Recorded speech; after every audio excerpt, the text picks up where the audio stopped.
Audio Jungle.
అంటే ఈ కులమా ఆ కులమా అనేటువంటి ఆలోచన లేకుండా ఎవరికి ఎక్కడ అవసరం ఉంటే అక్కడ పనిచేసేటువంటి ముఖ్యమంత్రి గారు ఇవాళ మన రాష్ట్రంలో మీ అందరి దగ్గరగా వారు అక్కడ ఉన్నారు.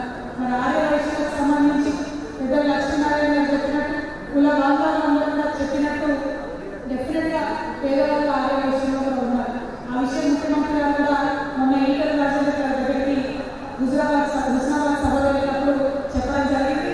ఆనాడు అన్న మాట ఏంటంటే అగ్రవర్ణంలో ఉన్నటువంటి పేదలందరూ కూడా మరి వారిని ఆర్థిక విధంగా ఈ ప్రభుత్వం తప్పకుండా ప్రయత్నం చేస్తుందని మీ అందరికీ మళ్ళీ ఒకసారి మాట్లాడిస్తాను. ఒక ఆలోచనగా నేను చాలా గర్వంగా చెప్పాలనే విషయం ఏంటంటే ఇన్ని సంవత్సరాలు ఇండిపెండెంట్ ఇండియా 70 ఏళ్ళలో ఆర్య వైశ్యులకు ప్రభుత్వం నుంచి ఎప్పుడు ₹1 కూడా ముట్టలేదు.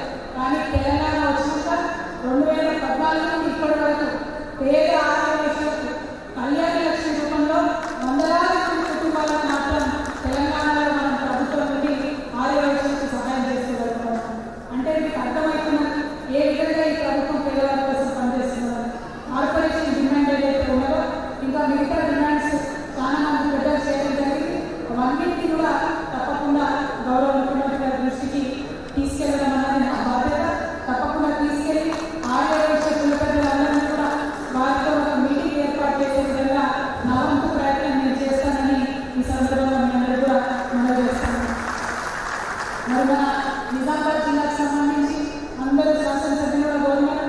మన షకీల్ గారు అయిపోయింది, జీవోజీ గారు అయిపోయింది, ముఖ్యంగా గణేష్ గుప్తా గారు మరి అన్ని మండలాల నుంచి పెట్టి మా కుల బాంధవులు వచ్చినారు కాబట్టి ప్రతి ఒక్క మండలంలో వారికి 10 నుండి 20 లక్షల రూపాయలు కన్స్ట్రక్షన్కి సంఘభవనానికి అవసరపడుతున్నారు. నేను మా ఎమ్మెల్యేస్ అందరం కూడా కోఆర్డినేషన్ చేసుకొని ఎక్కడ అవసరం ఉంటే ఎక్కడ ప్లేస్ ఇమీడియట్గా అవైలబుల్ ఉంటే అక్కడ అన్ని చోట్ల కూడా తప్పకుండా సంఘభవనానికి మరి 10 లక్షల 15 లక్షల 20 లక్షల ఎక్కడ ఎంత అవసరం ఉంటే అక్కడ తప్పకుండా ఇస్తామని ఈ సందర్భంగా మీ అందరూ కూడా నేను మనవి చేస్తాను. దాంతోపాటు నిజామాబాద్ పట్టణం అనేది నిజామాబాద్ జిల్లాకు గుండెకాయ లాంటిది. మరి ఇక్కడ నిజామాబాద్ పట్టణంలో ఉన్నటువంటి మాణిక్ భవన్లో చాలా సంవత్సరాల నుంచి మరి చాలా మంది రాష్ట్రపతులు కూడా ఇక్కడికి వచ్చినటువంటి. ఏంటండి వీడియో నచ్చిందా? అయితే ఓ లైక్ వేసుకోండి, లేదంటే ఓ కామెంట్ చేయండి. ఎప్పటికప్పుడు మా వీడియోస్ చూడాలంటే సబ్స్క్రైబ్ చేసుకోండి.